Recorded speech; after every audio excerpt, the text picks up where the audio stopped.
제가 1975년부터 목회를 시작해서 2019년 작년 4월 달에 은퇴를 했습니다. 완전하진 않지만 사실 목회하는 동안에 제가 아무리 힘들고 피곤해도 어디 설교를 부탁하면 제가 마다하지 않았습니다. 은퇴한 이후에 제가 우리 부부까지 합해서 6명 놓고도 설교를 해봤습니다. 그러니까 설교하는 거에 대해서 해야 된다 그렇게 알고 살았는데 여기 설교하라고 올 때는 굉장히 부담이 됐습니다. 24시간 예수님과 동행하며 사는 성도들에게 뭐 설교를 내가도 할 게 있을까. 더구나 매일 영성일기도 쓰고 그런 영적으로 깨어서 늘 주님과 교제하는 그런 분들에게 내가 무슨 설교를 할 수 있을까 굉장히 사실 고민했지만 그래도 또 제가 이제까지 그렇게 살았기 때문에 오라고 그러셔서 명령하셔서 아멘하고 왔습니다. 사실 우리는 이제까지 경험하지 못한 세상을 살고 있습니다. 제가 1975년 첫 목회 시작해서 그동안의 모든 과정이 쉬운 과정은 아니었습니다. 남들은 저보고 편안하게 목회했다고 그러지만 제가 걸은 길도 꽃길만은 아니었습니다. 근데 어려움이 있을 때마다 사실은 늘 주님 기억하고 하나님 붙들고 기도하면서 잘 이겼는데, 잘 견뎌왔는데 요즘에 이 코로나 바이러스 위기를 맞는 교회를 보면서 여기 말고 이게 하나님보다 코로나 바이러스를 더 생각하고 더 의식하고 더 두려워 말이 자꾸 엉키네요. 그러는 것 아닌가. 평생 예수 믿었다고 하면서 하나님 앞에 제2의 바이러스 때문에는 떨어보지 않고 코로나 바이러스에 너무 위축돼 사는 게 이게 현대 기독교, 지금 제 눈에 들어온 기독교인의 모습은 아닌가 그런 생각을 해봅니다.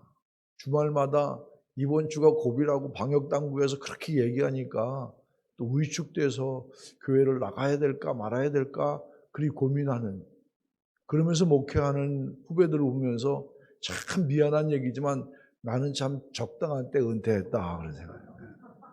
매주 그런 고민 안 해야 되니까. 토요일날 제가 할 일이 없을 때 야 내가 이래도 되나 하는 그런 생각에 깜짝깜짝 제가 놀라는 걸 보면 아직도 제가 이 목사는 목사인가 보다 그런 생각을 해봅니다.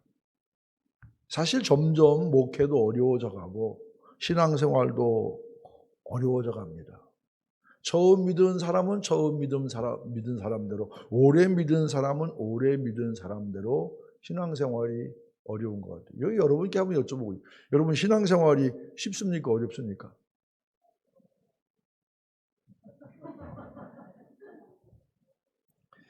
대답 안 하는 건 제가 목회했던 우리 교회나 똑같구만. 모두들 신앙생활 쉽다고 생각하지 않습니다. 하면 할수록 목회도 어렵고 신앙생활도 어렵다 그렇게 생각하는데, 신앙생활 하다가도 피곤해지고 신앙생활 하다가도 시들해지고 가정생활도 사회생활도 무기력해지는 이유가 뭘까? 그건 바로 우리의 믿음의 문제입니다. 하나님과의 관계, 주님과의 관계, 이웃과의 관계가 다 관계가 제대로 되면은 그렇지 않은데 믿음이라는 게 뭘까요? 하나님과의 관계, 주님과의 관계가 살아있는 생동적인 역동적인 관계가 믿음이 아니겠어요? 하나님 일 하겠다고 나섰다가도 낙심해도 돌아서고 하나님 잘 믿어보겠다고 하다가도 지쳐 주저앉는 이유가 뭘까요? 그것은 바로 우리가 생각하고 있는, 우리가 가지고 있는 믿음이 분명하지 못하기 때문에 그렇습니다. 오늘 본문 보면은 언뜻 보면은 예수님께서 노예 제도를 옹호한 것처럼 보이기도 합니다. 지친 노예에게 내 시중 들고 밥 먹어라 그렇게 했다고, 시중 다 들고 노예로서 할 일 다 했다고 그렇다고 노예에게 살해하겠느냐? 그러나 예수님은 가만히 이 비유를 왜 말씀하셨느냐? 예수님은 우리에게 믿음을 더하소서 하는 제자들의 요청의 비유를 말씀하셔요. 사실 비유는요, 100만 사람 가운데 하나, 전 역사에 있을까 말까 한 그런 일은 비유로 쓰지 않습니다. 누구나 다 아는 것, 누구나 다 매일 경험할 수 있는 것, 누구나 다 개념이 있는 그런 일을, 그런 것에 대해서 비유의 소재로 씁니다. 종에 대한 비유, 우리에게도 친숙하고 그 당시도 친숙했습니다. 로마 시대에는 5사람이 있다면 그 중에 2사람은 종이라고 했습니다. 종에 대한 개념이 굉장히 강했어요. 우리나라도 사실 역사적으로 보면 종에 대한 개념이 있잖아요.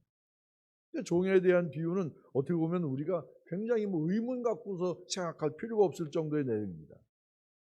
그러니까 중요한 것은 그 비유의 내용보다도 비유를 통해서 예수님께서 무엇을 우리에게 말씀하시려고 했는가, 이게 중요하죠. 오늘 비유의 의도, 비유의 목적이 뭐였을까요? 5절 말씀 보니까 사도들이 주께 여짜오되 우리에게 믿음을 더하소서, 우리에게 믿음을 더하소서. 이것이 바로 예수님께서 오늘 본문의 비유를 하신 이유입니다. 믿음을 더하소서. 진정한 믿음이 있으려면, 믿음이 자라려면, 믿음이 온전해지려면 이런 마음의 자세가 되어야 한다. 이것을 제자들에게 설명해 주려고 이 비유를 말씀하였습니다. 사실 우리가 신앙생활하고 많은 기도합니다. 그런데 우리의 기도가 정말 하나님께서 원하시는 기도일까요? 열왕기상 3장 4절 5절 보면 기브온 산당에서 1000번제를 드린 솔로몬의 꿈에 나타나신 하나님께서 내가 네게 무엇을 하여 줄꼬? 너는 내게 구하라. 그랬더니 뭐라 그랬습니까? 솔로몬은 나는 나이가 어려서 이 백성들을 억울하지 않게 잘 치료해야 될 텐데 지혜가 필요합니다. 나에게 지혜를 주시옵소서. 그럴 때 하나님께서 그 말씀이 주의 마음에 든지라. 이 솔로몬이 구한 것이 하나님 마음에 든지라. 내가 내 자신을 위해 장수를 구하거나 부를 구하지 않고 원수 갚는 것 구하지 않고 지혜를 구했다. 그랬더니 지혜도 주시고 부귀와 영화도 주시고 내 왕위가 길게 간다. 지혜를 구하는 것 자체가 사실 대단한 겁니다. 하나님 마음에 맞는, 하나님 마음에 드는 것. 같은 맥락에서 믿음을 구하는 것 자체가 대단한 일입니다. 아니 이 시간 주님께서 여기 나타나셔서 여러분 내게 무엇을 구할지 한번 좀 한 가지만 좀 써주세요. 그렇게 얘기하면 3가지 쓰는 것도 어려운데 한 가지만 쓰시오. 그러면 어떨까요? 저는 이렇게 교인들을 위해 기도할 때 안수기도 할 때 있습니다. 그런데 저는 투시의 은사가 없어서, 그래도 투시의 은사는 없어도요 하나님께서 제게 눈치는 백단이에요. 딱 보면 알아요. 그래도 기도 제목을 제가 쓰라고. 내가 당신을 위해 기도할 거 제목 간단하게 3개만 쓰세요. 근데 대개 쓰는 기도 보면 이 사람의 걸 알 수 있어요. 거기에 장문을 써. 이건 간절하지 않은 거야 사실. 진실하지 않은 거야. 정말 평소에 간절하게 하나님께 구하는 게 있다면 길 필요가 없어요.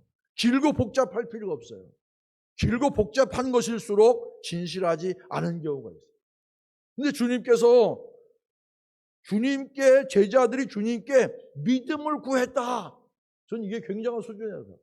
돈을 구하지 않고 출세를 구하지 않고 명예를 구하지 않고, 여러분 구하고 싶은 것, 원하는 것, 가정을 위해 자녀를 위해 얼마나 많아요.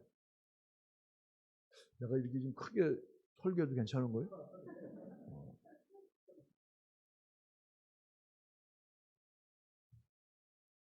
구할 것, 구하고 싶은 것 좀 많았겠습니까? 그러나 예수님의 제자들이 3년을 주님을 따라다녔더니 역시 믿음이 제일이라는 생각이 들었던 모양입니다. 여러분 무엇을 구하시겠습니까? 무엇을 구하고 있습니까? 주여 우리에게 믿음을 더하소서. 주여 아무 소원이 없나이다. 나에게 믿음을 더하여 주시옵소서. 청구서가 복잡하면 이게 핵심이 흐려지는 겁니다. 여러분 믿음을 더하 실족치 않으려면 믿음이 있어야 되고, 남을 용서하는 데도 믿음이 있어야 되고, 봉사하는 데도 믿음이 있어야 되고, 사랑하려고 하는 믿음이 있어야 되고, 전도하는 데도 믿음이 있어야 되고, 믿음이 있어야 돼요.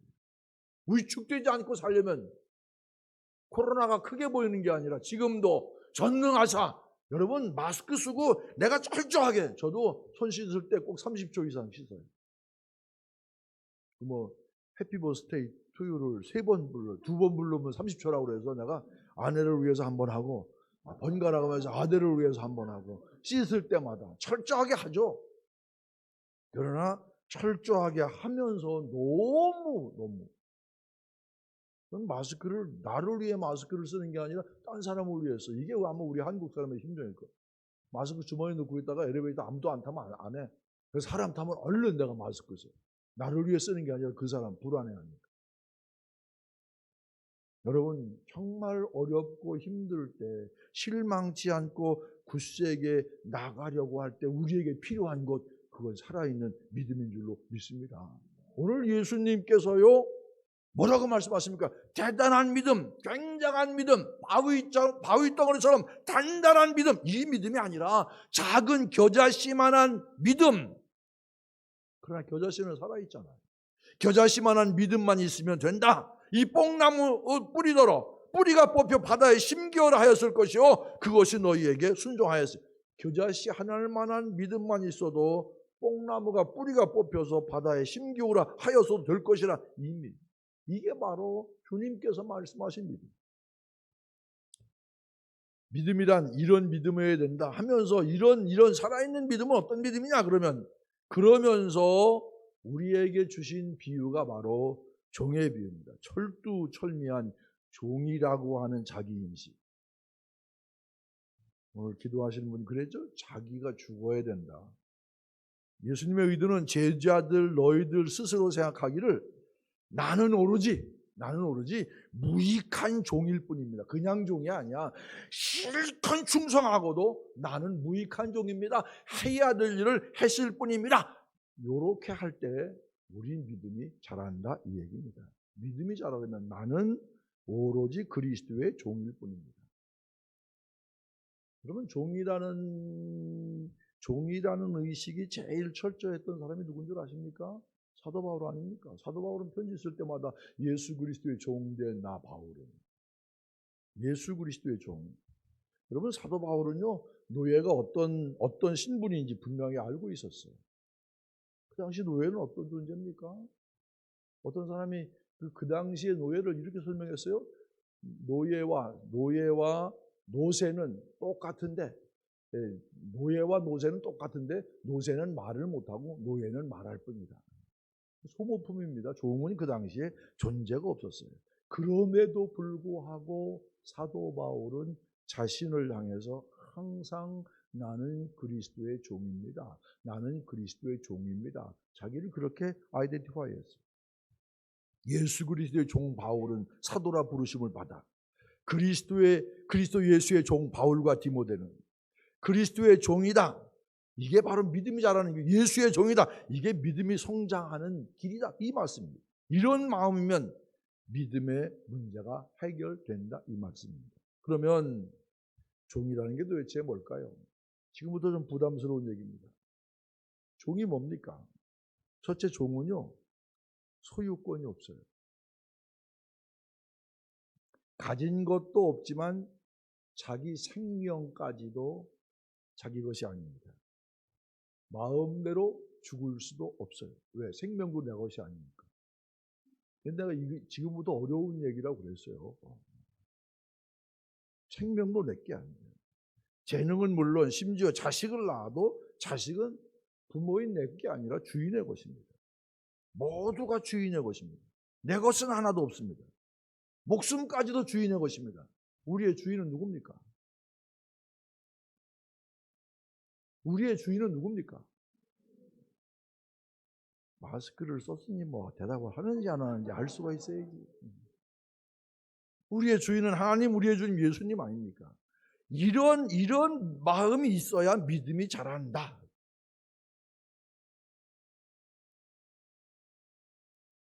한동안 유명인들 가운데 이렇게 자살한 사람들, 그건 신문 보면은 집례는 또 목사님이 하시대.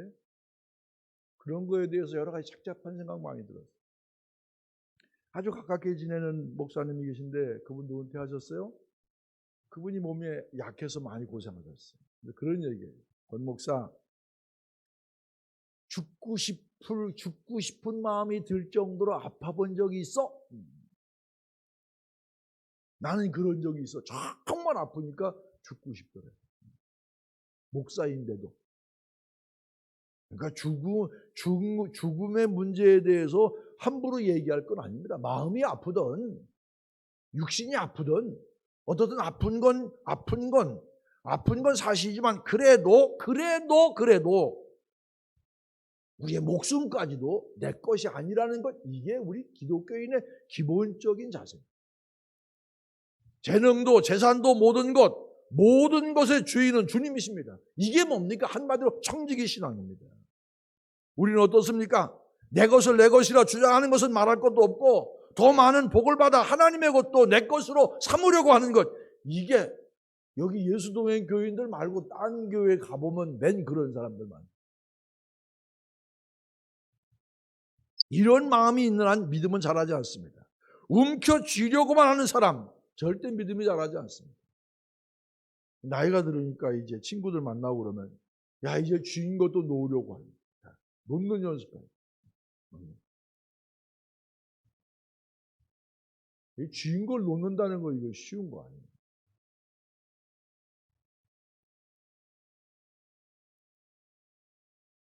제가 은퇴하고 주일 오후 4시 반에 은퇴 예배 드리고 원로목사 추대 예배 드리고 그다음 월요일날 새벽 5시에 공항으로 가서 산티아고 길을 한 달간 걸었습니다. 뭐 완주는 못했지만 하루아침에 원로 목사가 된다는 느낌을 여러분들은 모르실 거예요. 아니 직장이야 안 나가면 그만이지만 교회는 안 나가는 게 아니잖아요. 그리고 이거 다 8년 춘천에 다 아는데 내가 어딜 가겠어요. 갈 교회는 이 교회밖에 없는데 하루아침에 담임 목사에서 원로 목사가 된다는 것, 이거 여러분 생각처럼 쉬운 건 아니에요.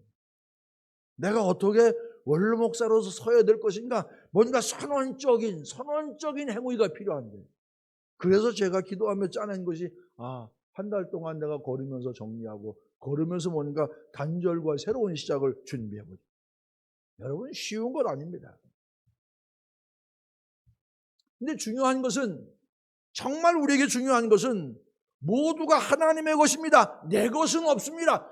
창세기 1장의 말씀이 그 말씀 아닙니까? 하나님이 천지를 창조하시고 우리에게 관리를 맡겨주신 것인데 무언가 내가 좀 한 것이 있다 해도 그건 내가 한 게 아닙니다. 사도 바울이 뭐라고 얘기합니까? 그런즉 너희가 먹든지 마시든지 무엇을 하든지 다 하나님의 영광을 위하여 하라. 기적이 일어났다 해도 하나님께서 나를 도구로 쓰셔서 하신 것뿐, 내가 한 것이 아닙니다.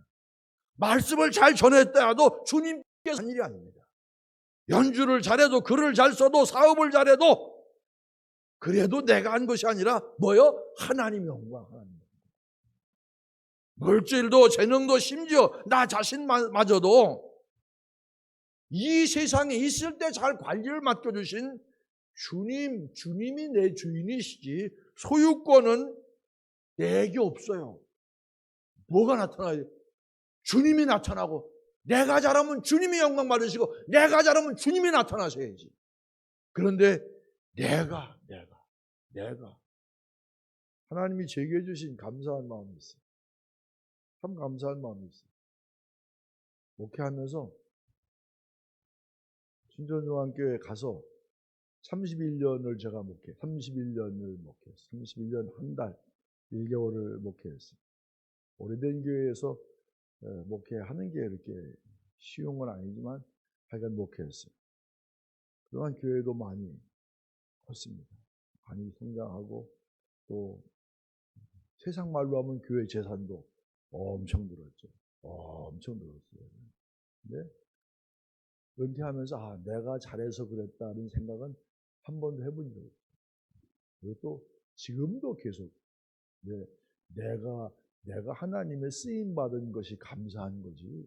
내가 건축할 때, 내가 그 일할 때 하나님께 쓰임 받은 것이 감사한 일이지 내가 자랑할 일이 아니야. 왜? 내 주인은 누구야? 하나님. 세상에 저만큼 열심히 안 하는 사람이 어디 있어요? 세상에 저만큼 설교 못하는 사람이 어디 있습니까? 다 잘하죠. 그런데도 하나님이 기회를 주십니다. 여러분, 욕심과 교만이 이 세상을 망칩니다. 현대인들은 물질, 재능, 자기 자신도 자기 것이라고 자기 마음대로, 그런데 모두 다 하나님의 영광을 위해 사요. 종은 소유권이 없습니다. 이런 의식이 있어야 우리의 믿음이 자란다 말씀입니다. 순수한 믿음, 역사하는 믿음, 힘 있는 믿음, 그것은 바로 나는 그리스도의 종이고 모든 영광은 하나님이 받으셔야 된다, 우리 주님께 돌려야 한다, 이런 생각을 앞세우면 그러면 우리의 믿음이 자랄 줄로 믿습니다. 또 하나, 종은 절대 순종합니다. 왜, 언제, 어디서, 어떻게 따지지 않습니다. 가라 하면 가고 오라 하면 오는 것이 종입니다. 오늘 본문은 하루 종일 밖에서 고된 일을 하고 돌아옵니다. 배고프고 피곤하지만 주인이 야, 음식 준비하고 내가 먹는 동안 나에게 시중 들다가 그리고 나서 먹어라. 그러나 종은 주인에게 이치를 따지거나 판단할 권리가 없습니다. 피곤한데 하루 종일 고된 일을 하고 왔는데, 배고픈데 주인은 집에서 편히 잘 지냈는데 어쩌자고 주인이라고 나한테 그럴 수 있어? 이렇게 따질 수가 없는 것이 바로 종입니다. 주인이 양치라면 양치고 밭 갈라면 밭 갈고 집안 청소하라면 집안 청소하고 하루 종일 일하고 왔다 하더라도 밤새워 일하라 하면 밤새워 일해야 되고, 주인에 대하여 종은 불평이나 질문이 있을 수 없습니다. 질문이나 불평이 많으면 평안이 없습니다. 여러분, 우리 목사님 중심으로 이 감사의 기도, 감사가 있는 곳에 은혜가 있는 거예요. 따지고 뭐 정의 얘기하는 사람, 난 참 피곤한 사람이라고 생각해요. 여러분, 기독교 윤리학자가 얘기하기를 물이 컵에 넘치지도 않고 모자르지도 않고 딱 맞추는 게 그게 정의예요. 넘쳐도 안 되고 모자라도 안 돼요. 그런데요, 딱 차려면 넘쳐야 돼. 넘치는 게 뭐냐? 그게 사랑이에요. 사랑이 전제되지 않은 정의, 그건 우리에게 피곤하고 삭막할 뿐이에요.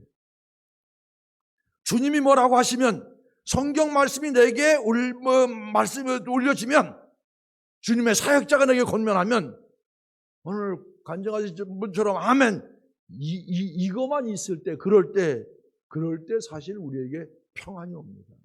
대부분의 교회가 이게 역사가 오랜 교회일수록 어려워요. 먼저 목회자와 비교도 하고 또 타성적인 신앙을 갖습니다. 또 우리는 남아있고 교역자는 언젠가 바뀌어, 이런 생각 때문에 별것도 아닌 것, 의로운 것이 옳은 것이 아닌데도 자기들끼리 똘똘 뭉쳐. 참 세상에, 이제는 말할 수 있다, 은퇴했으니까 내가. 목사는 간다 이거예요. 자기들끼리 인간관계, 선후배 관계, 사회적인 관계, 옳고 그름의 문제가 아닌데도 줄 서서, 이게 오늘 분란의 문제예요. 제가 한참 일할 때 유럽의 유학생들을 위한 집회를 이렇게 우리 사람들과 함께 간 적이 있어요. 코메사라는 그런 몇 년 동안 했습니다. 근데 한 번은 성 프란시스 수도원이 있었어요. 이 수도원을 방문할 수 있다고 갔습니다. 거기 한국에 파견한 수도사가 2시간 동안 거기 쭉 안에 들어가요. 그래서 이 프란시스 수도원에 3가지 그 지침이 있는데, 순결, 청빈, 순명입니다. 순명은 우리로 얘기하면 순종입니다. 근데 그 순종에 대해서, 순명에 대해서 그 한국에서 파견된 수사가 안내하면서 이렇게 얘기합니다. 우리 어른이 무를 거꾸로 심으라고 해도 그냥 순종해서 심어라. 거꾸로 심는 건 네 몫이고 그거에 대한 책임은 너에게 시킨 사람이 지니.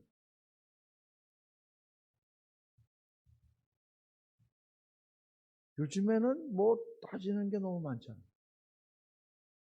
세상에 까칠한 게 교회로 들어와요. 너무 가리고 따지는 건 많고, 뭐는 어떻게 해야 되고 뭐는 틀렸고, 아니 그럴 수가 있어? 이러면은 우리의 믿음은 자라는 게 아니라, 따지는 것이 많으면 까칠해져요. 세상이 조금 좀 안 좋게 변하는 거예요. 뭐 의로운 거 뭐 이렇게 한다고 뭐. 아니 선생님하고 학생들 사이를 그렇게 만듭니까? 세상에 뭘 빈대 잡으려다가 초가 삼간 다 사르는 거야. 정은 없어. 인격은 없어. 지식만 왔다 갔다. 이건 아니잖아요. 나 같은 사람한테 정치 좀 맡겨봤으면 잘했을 것 같은데 이건 아닌 것 같아요. 근데 그런 까칠한 것이 뭐예요? 교회까지도. 진정한 믿음이 자라기 위해서는 주님에 대한 절대 순종, 절대 의탁이 필요합니다. 주인의 말씀에 종에게 능력으로 나타나 열매를 맺게 될 줄을 종은 지혜가 부족하지만 주인의 지혜로운 말씀대로 하면 지혜로운 자가 될 줄로 믿습니다. 우리 베드로 불렀던 예수님 누가복음 5장 나와 빈그물이잖아요. 빈그물. 밤새도록. 아니 그분이 경험이 없습니까? 그분이 기술이 없겠어요. 그분이 밤새도록 성실했어요. 그런데도 밤새도록 한 마리의 고기를 못 잡았어요. 그런데 예수님께서 베드로를 향해 뭐라 그랬습니까? 깊은 데 가서 그물을 내려 고기를. 그랬더니 베드로가 선생님 내가 밤이 맞도록 수고하였을 때 얻은 것이 없지만은 말씀에 의지하여 그물을 내리리다 하고 그물을 내렸어요. 많이 잡았어요? 많이 잡았어요. 많이 잡았어요. 뭡니까? 예수님은 목수 출신입니다. 베드로는 어부 출신입니다. 그러면 세상 사람은 그럴 거예요. 아니 집 짓는 건 예수님이 잘 하시겠지만 그래도 이 고기 잡는 건 제가 더 낫지 않겠습니까? 요 말을 할 만한데 안 그랬어요. 말씀에 의지하여 내가 그물을 내리리다. 상식이 아니라 상식을 뛰어넘는 영성. 열왕기 하서 3장 보면 여호사밧과 여로보암 에돔왕 연합군이 이 모압을 치러 가다가 물이 떨어지잖아요. 그래도 좀 여호사밧이 나으니까 엘리사를 찾아가서 묻습니다. 주의 뜻이 어디 있습니까? 아니 뭐 싸움은 지들이 하고 전쟁은 지들이 일으키고 여호와께서 우리를 저 모압의 손에 붙이려고 하나이다. 아니 지들이 싸움하고 전쟁해놓고 안 되니까 하나님 탓이야? 이 뭐라 그럽니까? 엘리사가 내가 여로보암 너를 봐서는 아니지만 내가 여호사밧 왕을 와서 내가 하나님 뜻을 내가 알아. 그게 뭐래요? 깊은 곳에 그 골짜기에 개천을 많이 팔아. 아니 지금 물이 없어갖고 지금 연합군이 먹을 물이 없어갖고 그냥 가뭄에 짝짝 갈라지는데 그 골짜기에 웅덩이를 팔아? 이게 말이 됩니까? 아니 지금 파야 이게 먼지밖에 더 나오겠습니까? 이럴 만한데. 그런데 파라고 그랬을 때 팠어요. 사실 파라고 그러면요. 판단은 누가 해요? 그건 하나님이 하실 일이고 우리가 우리 너무 많은 판단을 하면서.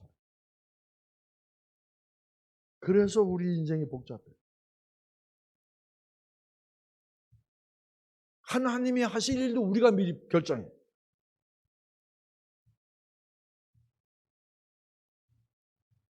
12시 8분까지니까 제가 자르겠습니다. 세 번째 종의 특징은 보상이 없습니다. 일을 시킨 일꾼에게 대가로 삭슬 줍니다. 그러나 종에게는 보상이 없습니다. 보상이 없으면 알아주기라도 해야 되는데 고맙다는 인사도 없어요. 문제는 많은 경우에 알아주지 않는다고 불평하고 원망합니다. 종의 마음은 알아주기를 바라지 않습니다. 알아주지 않는 것을 당연하게 여깁니다. 제가 오랫동안 목회하다 보니까 여기 말고 내가 오랫동안 목회하다 보니까 대부분 많은 사람들이 신앙생활하고 교회 봉사하면서 다소라도 대가를 받고 다소라도 뭔가 대가가 있고 뭔가 누군가가 알아주기를 바랍니다. 처음에는 주고자 했다가 나중에 받기를 바랍니다. 처음에는 조건 없이 바치고자 했으나 나중에 조건이 생깁니다. 주려고 할 때는 문제가 없지만 받으려고 할 때 문제가 생깁니다. 교회 건축을 할 때 보니까 어떤 사람들이 제일 위험하냐? 담임 목사가 제일 위험해요. 그다음 위험한 게 건축위원장, 그다음 위험한 게 헌금 많이 한 사람. 왜 그랬습니까? 내가 이 교회 질 때 얼마나 고생했는데 이런 생각하는 순간 그때부터 문제가 되는 거예요. 내가 이 교회 건축할 때 얼마나 애를 썼는데, 내가 이 교회 건축할 때 얼마나 헌금, 이런 사람일수록 문제가 될 이유가 뭡니까? 내가 그만큼 헌신하고 내가 그만큼 애썼으니 그러면 알아줘야 되고 내 공로를 인정해줘야 되고 뭔가 보상해줘야 되고, 이게 아니잖아요. 저는 IMF 때 교회 건축하고 IMF 때 참 어렵게 교회 건축했어요. 봉헌 예배하는데 교회에서 제게 해준 건 뭐냐? 양복 한 벌, 안에 한복 한 벌. 물론 교회에 빚도 있었지만 처음엔 조금 섭섭하더라고요. 차도 10년 타는데 차나 좀 갈아주지. 내 차도 아닌데. 그런데 회개 많이 했어요. 은평교회 부흥회 갔다 회개를 많이 했어요. 하나님, 내가 교인들한테 그렇게 설교하고 이것도 감사하지. 너무 창피하고 너무 부끄럽고. 하나님, 그거 아닌데요. 정말 죄송합니다. 용서해 주세요, 하나님. 내가 정말 힘들었지만 주님을 위한 거예요. 내가 그거 뭐 안 알아준다고 내가 이거 아니지 않습니까? 목사도 그럴 수 있습니다. 처음에 믿음으로 헌신하다 시간이 지나면 칭찬이나 좋은 반응을 바랍니다. 그렇게 해서는 신앙이 아니잖아요. 정말 열심히 하고도 누가 알아주지 않아도, 누가 칭찬해주지 않아도, 누가 인정해주지 않아도, 그래도 내가 한 것 당연하게 생각하고 주님이 하시고 주님을 위해서 주님 받으시면 주님 받으셨으면 된다. 이렇게 해야 신앙이 자란다, 이 얘기입니다. 중국에 선교하던 선교사가 홍수에 떠내려가게 됩니다.